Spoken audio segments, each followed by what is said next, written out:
নিহত শ্রমিকদের পরিবারের পাশে প্রাক্তন মন্ত্রী অজিত সিং।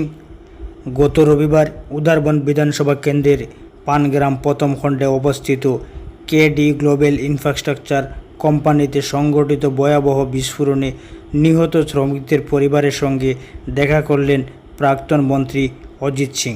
শুক্রবার কংগ্রেস দলের এক প্রতিনিধি দল নিয়ে তিনি নিহতদের পরিবারের কাছে গিয়ে আর্থিক সাহায্যের হাত বাড়িয়ে দিয়েছেন। প্রাক্তন মন্ত্রী অজিত সিংহ বলেন, এই দুর্ঘটনাটি অত্যন্ত দুঃখজনক ও মর্মান্তিক। এটি যেন সুষ্ঠুভাবে তদন্ত করা হয়। তিনি আরও জানান, কংগ্রেস এই প্রতিনিধি দল জেলা প্রশাসনের ডিসি ও এসপির সঙ্গে দেখা করে সঠিক তদন্তের দাবি জানাবে। তিনি বিস্ফোরণে নিহত শ্রমিকদের পরিবারকে সান্ত্বনা দেন এবং আগামীতে প্রয়োজনীয় সাহায্য সহযোগিতার আশ্বাস দেন। বিস্তারিত দেখুন ভিডিওতে।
যে নাম ছিল সেটাই বলছিলাম, কিন্তু বর্তমানে তারা কেডি ইন্ডাস্ট্রিজ করেছে।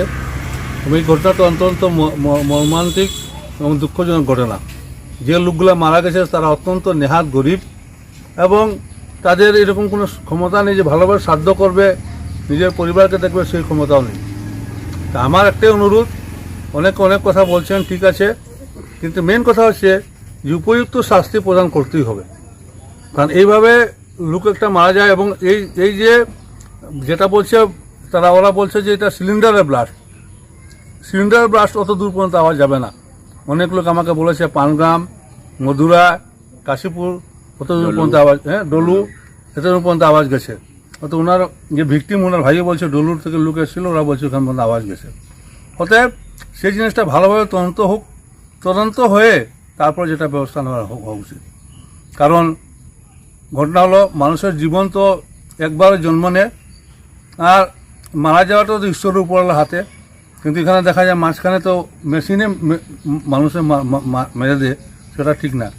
অতএব সে টাকা পয়সা যাই আসুক, ভালোভাবে সবাই যেন রক্ষা করে এবং উপযুক্ত যাতে ব্যবস্থা হবে, সেই জন্য আমরা দেখা করবো। আমরা নিজেই দুদিনের মধ্যে ডিসি এসপির সঙ্গে দেখা করবো।